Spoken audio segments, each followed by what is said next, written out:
Yuzingizni shunaqa ko'rinishda yopmoqchisiz, lekin qanday qilishni bilmayapsizmi? Sizga Pinterest emas, CapCut ilovasi kerak bo'ladi. CapCut Pro ilovasiga kirib olamiz va u yerdan o'zingizga kerakli bo'lgan rasmni belgilab olasiz. Ob'yom berib olamiz. Background bo'limidan o'zimizga kerakli bo'lgan rangni tanlab olamiz. Rasmda bor rangdan foydalansangiz ideal ko'rinadi. Mask bo'limidan aylana variantini tanlang va invert tugmachasini bosing.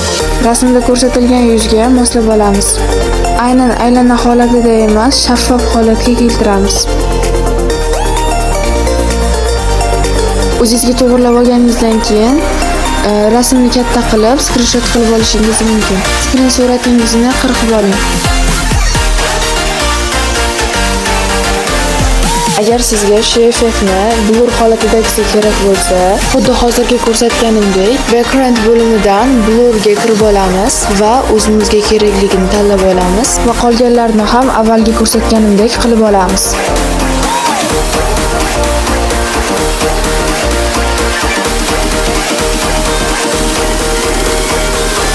Agar sizga video yoqqan bo'lsa va ko'proq shunaqa videolar xohlasangiz, hoziroq obuna bo'ling. Sizga ajoyib taklif. Hozirgi vaqtda kanalimda postlarim 100 tadan ko'p like yig'ayotganligi sababli bir hafta davomida kanalingizni reklama qildirishingiz mumkin. Agar bu videoni oxirigacha ko'rgan bo'lsangiz, kommentariyada shu stikerni qoldirib keting.